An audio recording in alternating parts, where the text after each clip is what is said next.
Chapter 6. How Riches Come to You. When I say that you do not have to drive sharp bargains, I do not mean that you do not have to drive any bargains at all, or that you are above the necessity for having any dealings with your fellow men. I mean that you will not need to deal with them unfairly.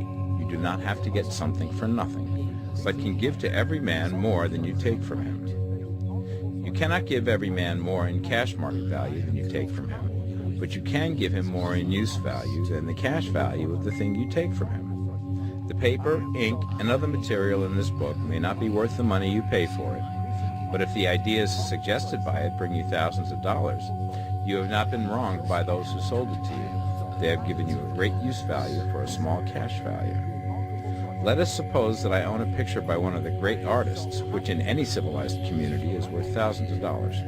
I take it to Baffin Ray, and by salesmanship induce an Eskimo to give a bundle of furs worth $500 for it. I have really wronged him, for he has no use for the picture.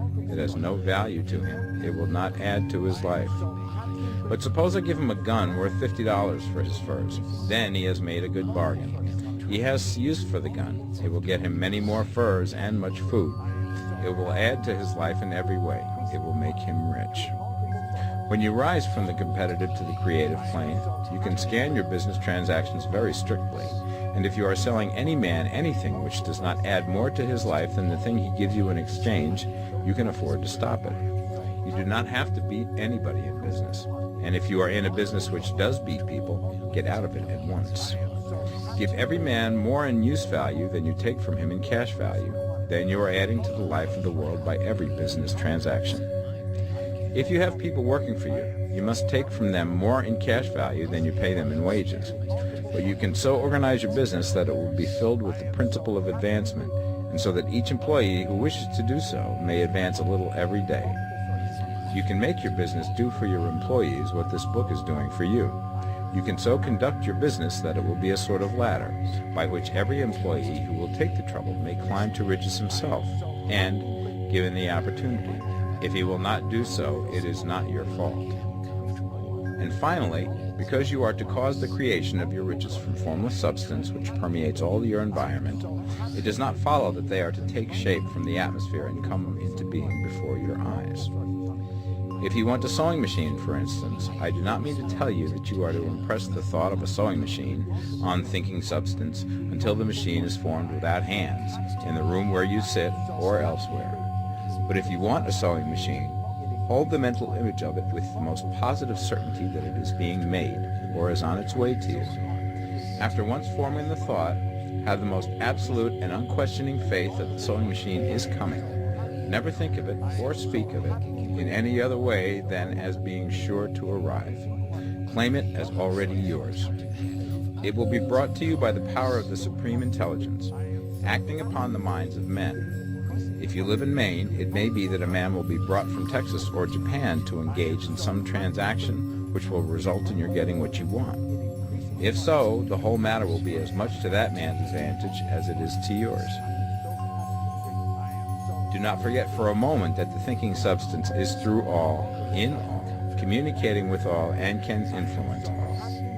The desire of thinking substance for a fuller life and better living has caused the creation of all the sewing machines already made, and it can cause the creation of millions more, and will, whenever men set it in motion by desire and faith, and by acting in a certain way.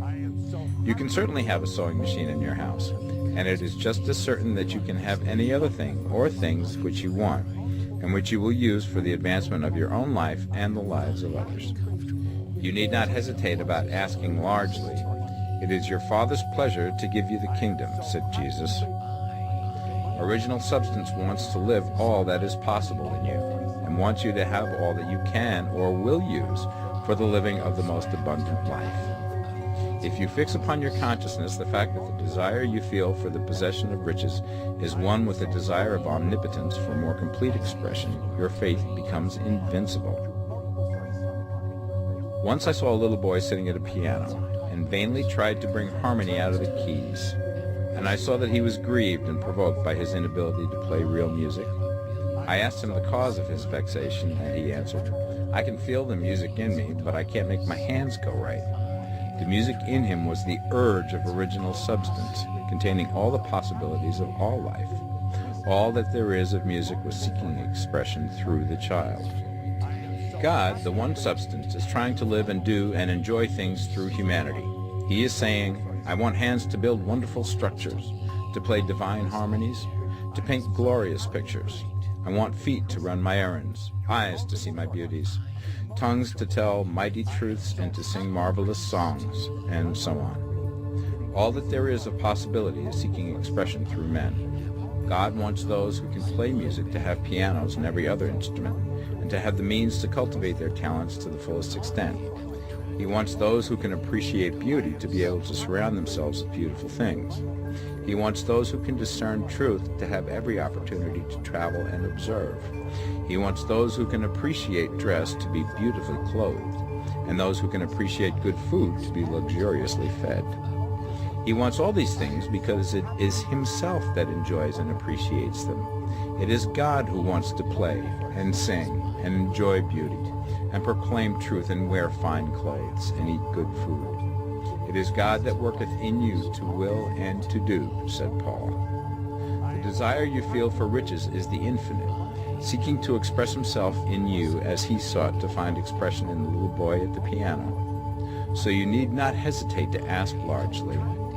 Your part is to focalize and express the desire to God. This is a difficult point with most people. They retain some of the old idea that poverty and self-sacrifice are pleasing to God. They look upon poverty as a part of the plan, a necessity of nature. They have the idea that God has finished his work and made all that he can make, and that the majority of men must stay poor because there is not enough to go around. They hold to so much of this erroneous thought that they feel ashamed to ask for wealth. They try not to want more than a very modest competence, just enough to make them fairly comfortable. I recall now the case of one student who was told that he must get in mind a clear picture of the things he desired, so that the creative thought of them might be impressed upon formless substance. He was a very poor man, living in a rented house, and having only what he earned from day to day, and he could not grasp the fact that all wealth was his. So, after thinking the matter over, he decided that he might reasonably ask for a new rug for the floor of his best room, and an anthracite coal stove to heat the house during the cold weather. Following the instructions given in this book, he obtained these things in a few months, and then it dawned upon him that he had not asked enough. He went through the house in which he lived and planned all the improvements he would like to make in it. He mentally added a bay window here and a room there until it was complete in his mind as an ideal home, and then he planned its furnishings. Holding the whole picture in his mind, he began living in this certain way and moving towards what he wanted. And he now owns the house and is rebuilding it after the form of his mental image. And now, with still larger faith, he is going to get greater things. It has been unto him according to his faith, and it is so with you and with all of us.